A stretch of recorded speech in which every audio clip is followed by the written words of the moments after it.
La créativité, c'est une énergie de vie extrêmement puissante qui nous traverse tout au long de notre vie.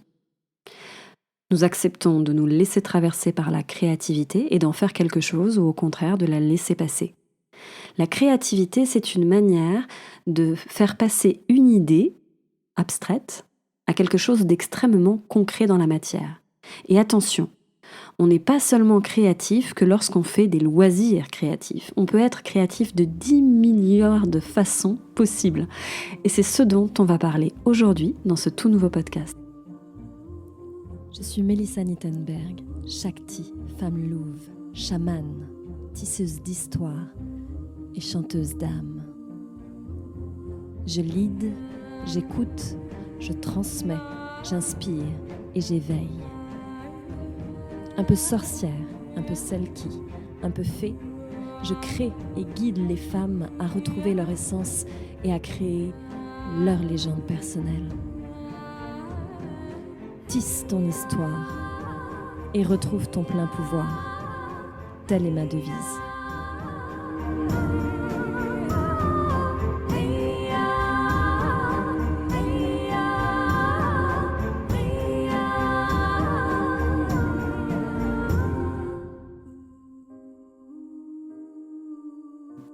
Très souvent, quand les gens viennent me voir, ils me disent moi je suis pas tout à fait très créatif. Et j'aime les gens qui me disent ça parce que très souvent, quand je prends le temps de parler et d'échanger avec eux, je me rends compte que finalement, ils sont beaucoup plus créatifs que ce qu'ils ne pensent. Tout d'abord, ils sont venus voir mon site qui s'appelle quand même Rêve, crée et transmet. Et j'aime bien ces trois dynamiques dont je parle très souvent. C'est notre capacité à imaginer les choses, à les rêver, puis ensuite à les mettre dans la matière, en mouvement, de manière concrète, par notre créativité, par ce mouvement de créer, et ensuite, dans un troisième temps, pour faire vivre notre création, à la transmettre. Et la créativité, donc, c'est partir d'une idée, d'un concept, de quelque chose qui nous traverse, et de décider d'en faire quelque chose de concret. Alors, je vais prendre différents exemples. Vous pouvez avoir, par exemple, dans la créativité, l'écriture d'un livre, mais vous pouvez aussi mettre votre créativité dans de la cuisine, par exemple, dans la réalisation d'une recette. Ça peut être aussi l'organisation d'une soirée ou alors tout simplement dans des choses là effectivement beaucoup plus concrètes comme des objets, en passant par la couture, en passant par la réalisation de scrapbooking ou tout simplement de bricolage dans votre coin. C'est une manière de faire vivre votre créativité. Mais encore une fois, je vous invite à poser ce regard différent sur la créativité qui n'est pas que présente dans les choses typiquement manuel. Voilà, vous pouvez être créatif de 10 milliards de façons possibles.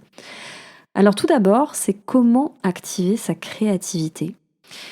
Pour moi, j'aime bien souvent donner ce petit côté un peu comme les enfants en fait. Il faut arriver à la stimuler. Et pour la stimuler, c'est un petit peu comme voilà ce petit côté pétillant qu'ont les enfants quand ils se retrouvent en face de quelque chose et puis ils se mettent à créer des choses.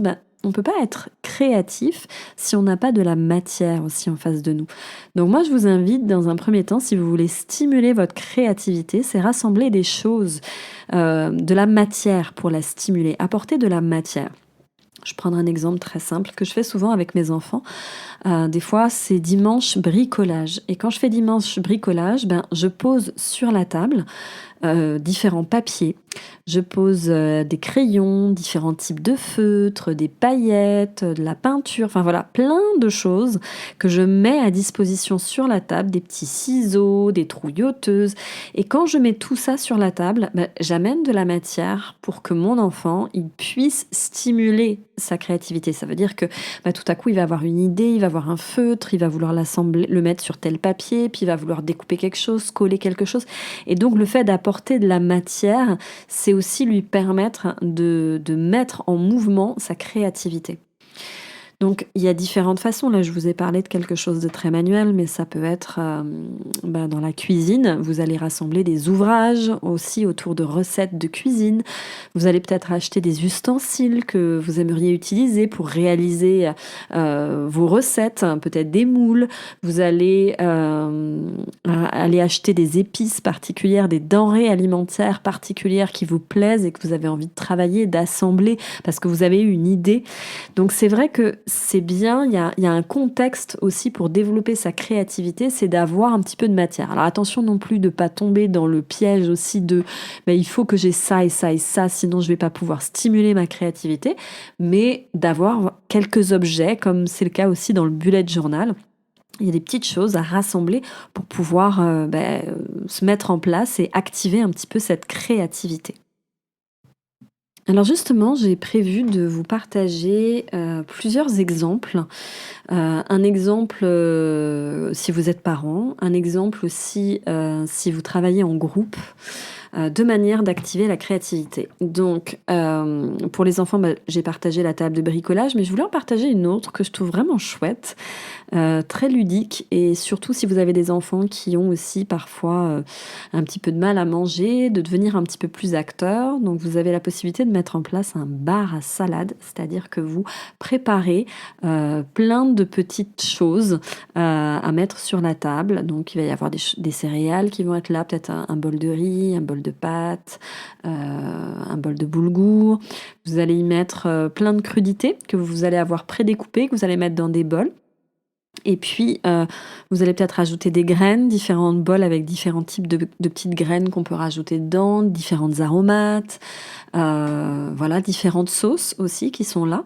Et en fait, vous allez laisser votre enfant composer sa propre salade, c'est-à-dire mettre de la créativité. Mais vous pouvez poser aussi une consigne, lui dire, dans ta salade, il faut mettre tant de légumes, il faudrait mettre une seule céréale, et puis voilà. Donc vous allez l'amener à faire des choix, mais à déjà mettre en place sa créativité. Et du coup, il va manger sa salade et ça va pas du tout être de la même manière parce qu'il va être acteur, parce qu'il va avoir créé aussi les choses.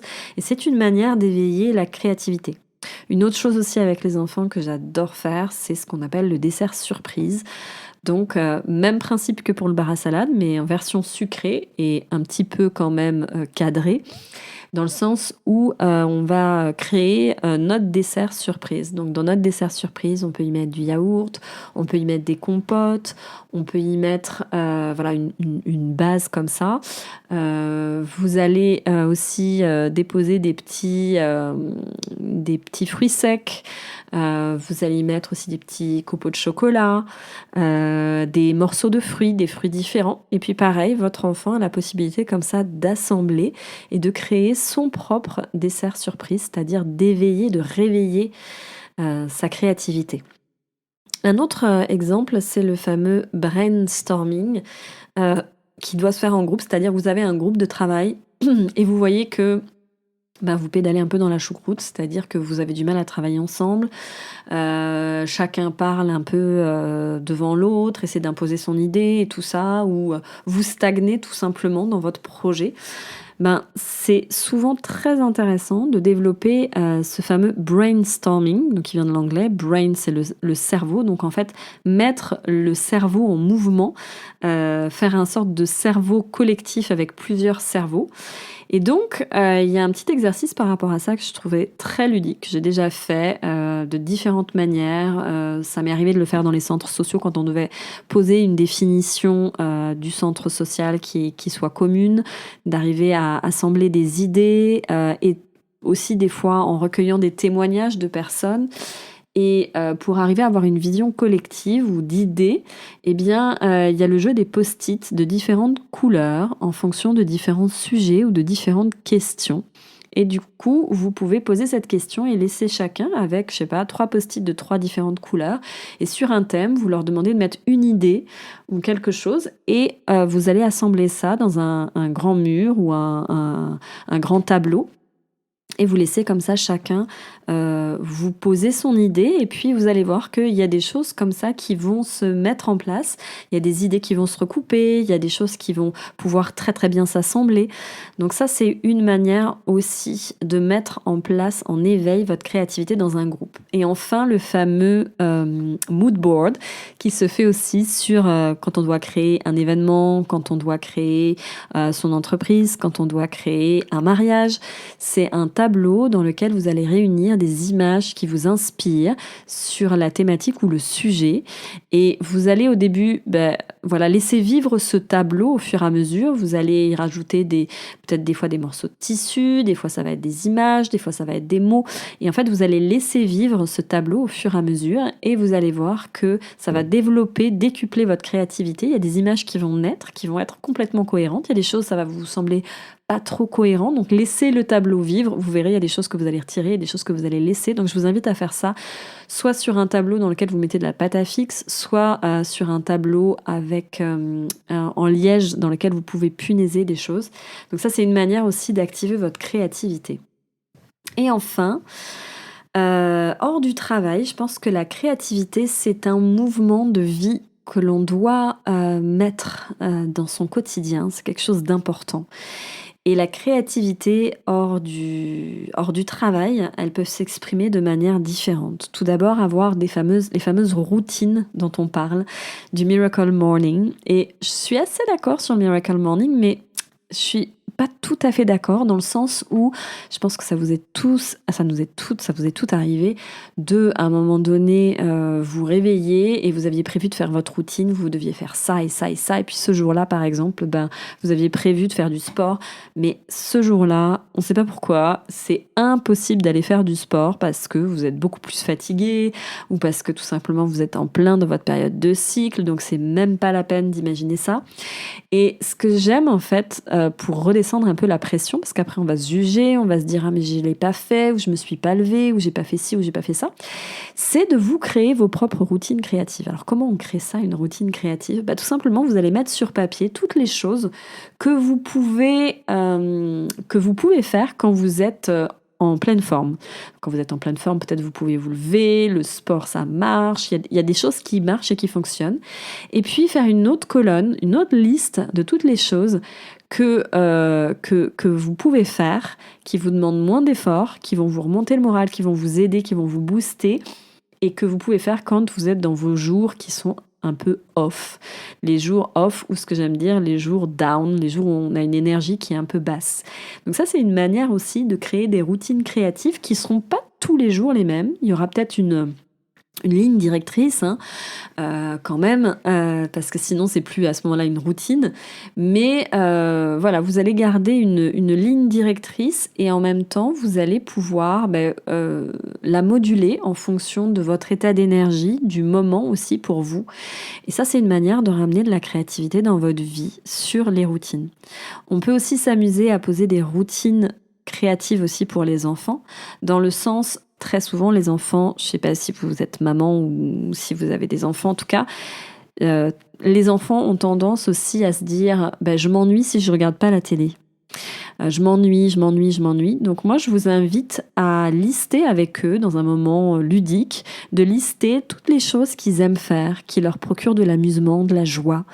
Donc ça peut être des choses qui vont être plutôt en extérieur, puis des choses qui vont être aussi en intérieur, et de faire cette petite liste avec eux de choses à faire quand justement il n'y a pas l'option télévision. Et cette liste, vous la gardez dans un endroit très précieusement, et le jour où justement il n'y a pas de télévision, vous pouvez sortir la liste et laisser l'enfant choisir des choses que lui il aura choisies, qu'il aura collectées, des choses qui lui font plaisir. Donc ça, c'est une manière de ramener de la créativité aussi dans la vie de... Je sais que très souvent, quand je l'ai partagé, ça a beaucoup plu. Donc, c'est la possibilité aussi de ramener cette créativité dans le couple. Parce que je sais que oui, quand on est en couple et qu'on a des enfants, très souvent, ce qui passe à la trappe, c'est notre vie de couple. Et moi, je vous invite vraiment à poser votre attention aussi sur votre vie de couple parce que c'est important. Et quand je dis votre vie de couple, c'est au-delà aussi d'une sexualité. Mais c'est ce lien, cette connexion. Et il y a des couples qui arrivent à la maintenir et puis on le sait, on le sait dans une vie de parents, on est très souvent réveillé, on est plus fatigué, on a plein de routines, de choses à mettre en place et tout ça. Donc des fois, le couple, il passe à la trappe. Et une petite manière de ramener de la créativité dans votre couple, c'est cette fameuse liste que je vous ai parlé pour les enfants. Vous pouvez aussi la faire dans votre couple. Quelles sont les petites choses que vous pourriez faire pour partager un moment? Et des fois, on veut tout de suite mettre des choses très compliquées, très onéreuses, comme aller au restaurant. Mais des fois, c'est des petites choses toutes simples. C'est prendre le temps de se blottir l'un contre l'autre pour regarder un film ensemble. Ça peut être, partager une boisson chaude et échanger ensemble. Mais ça peut être aussi une petite activité. Peut-être des fois se surprendre, se proposer des choses qu'on n'a pas l'habitude de faire. Parce que ça, je pense que c'est une des manières les plus belles de faire redémarrer un couple aussi, de ramener un petit peu de pétillement que de se surprendre. Avec plein de petites choses. En tout cas, je vous invite à remettre un petit peu de créativité dans votre couple parce que finalement, la créativité, c'est à nous de la cultiver dans notre quotidien. C'est pas juste un concept de créer des objets, c'est pour moi une vraie philosophie de vie que de ramener un petit peu de vie au sein de notre vie.